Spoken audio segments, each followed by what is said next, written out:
I'm Batman. No. But I did get to see the Batman. And, yeah, everything you've heard, it's true. It's a fantastic movie. Robert Pattinson absolutely kills it. Very, very intrigued with Robert Pattinson's performance. Uh, everybody was like, oh, Robert Pattinson, he's Twilight, he can't do this. Well, you need to see his other movies, and he did do this. He absolutely kills it in this movie. Uh, yeah, Alfred, played by Andy Serkis, was incredible. It's a very, very different Alfred than we've seen before. 100%. More of like a gritty, like he's got a past. Like he's a badass of sorts, from his past. He's actually one of my favorite characters in this movie. But yeah, I really dug what Matt Reeves did with Alfred's character. I think it was very solid, very well done. Alfred Serkis, Andy Serkis, absolutely made it his role, and I was very pleased with it. You got Jeffrey Wright as Gordon, Commissioner Gordon, and nothing wrong with it. The voice of Gordon is Jeffrey Wright. His voice is perfect for Gordon, and in this movie, he's never too uppity, never too extra. Like his character, he plays Gordon the way I see a Gordon being played, and I absolutely, now no disrespect to Gary Oldman. Gary Oldman's Commissioner Gordon was fantastic, and J.K. Simmons was good, but we didn't get a lot of him. But yeah, Jeffrey Wright as Commissioner Gordon was on point to a T. Loved it. So if you can't tell, Colin Farrell is playing Penguin. Holy shit. There wasn't a minute, I couldn't tell that was Colin Farrell. There was like a split second in a certain scene where I could tell that it was Colin Farrell. But other than that, the makeup, the prosthetics, everything was so well done. And he looks like a creepy ass penguin. And yeah, he's only in I think in total 9 minutes of the film, but it's a great 9 minutes. Then you got John Turturro as Carmine Falcone. Dude, yo, I mean, I would never have cast Turturro to play this role, but I'm glad they did. The character of Falcone in this movie was intense. It was brooding, menacing, you knew he was always up to something. There's no way you could trust him with anything. He's just an asshole. But Turturro killed that role. He did really fucking good, and I'm really happy with how it turned out, because, Falcone can be an easy character to just be like, yeah, I'm a mobster, hey, give me a fork, but it's not. He doesn't, he plays it with intensity, and it's amazing. What is Catwoman? I cannot remember the actress's name, and it is it's stupid that I can't remember her name. But Catwoman is fantastic in this. Very different than you've ever seen before. She's different. She doesn't want to be doing the things that she's doing in this movie, but she knows she kind of has to in order to do what she set out to do. I can't give away too much without spoiling, so I'm not going to spoil. This is spoiler free, by the way. But Catwoman was absolutely fantastic and mesmerizing. Her character was mesmerizing, honestly. Zoe Kravitz, that's her name. Okay, Zoe Kravitz plays Catwoman, and it's awesome, flawless.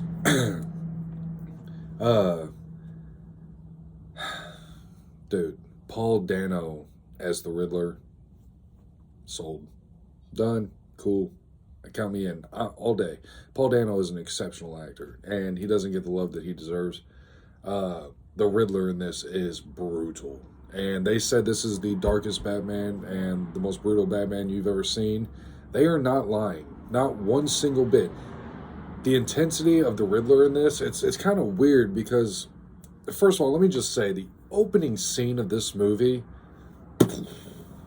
Jesus, dude. Like, the opening of this movie had me on my toes. And honestly, I almost cried because I was so happy with what I was seeing. So happy.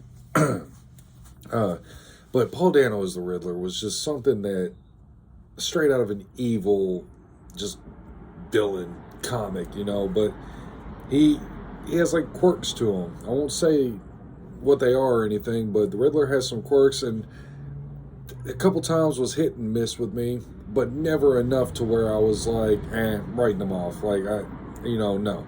I think the Riddler, he's my favorite character in the movie, is the Riddler. I absolutely love Paul Dano's performance as the Riddler. Now, let's get to the story. This is 2 years. Bruce Wayne has been Batman for 2 years now. He's a little bit sloppy in certain aspects, certain areas, which is great. I had zero problems with that because it's only his second year. But I think what they did with the storyline of, the Riddler making the Batman his true detective form come out pretty much, because Batman is the greatest detective of all time, so they really dove into that in this movie. This whole movie, he is straight up detective mode.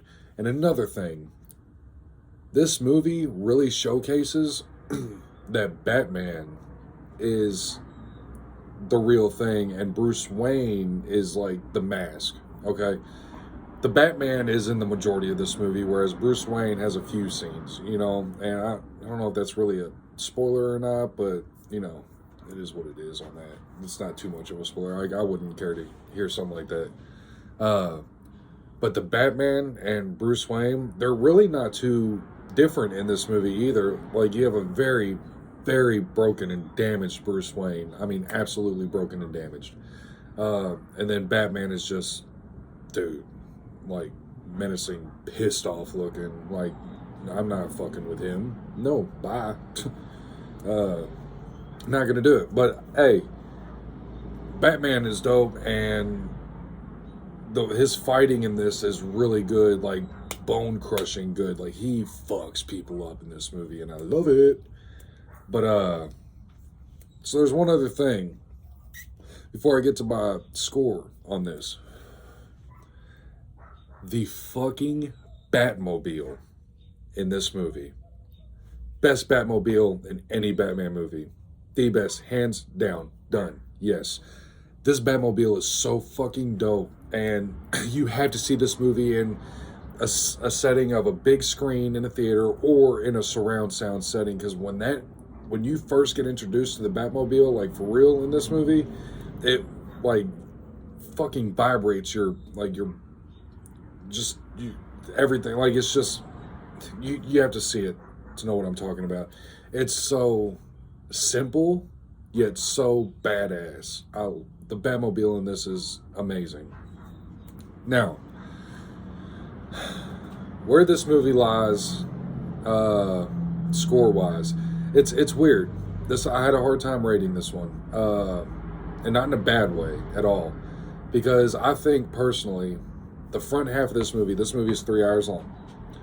The first hour and a half of this movie, the first front half, 10 out of 10.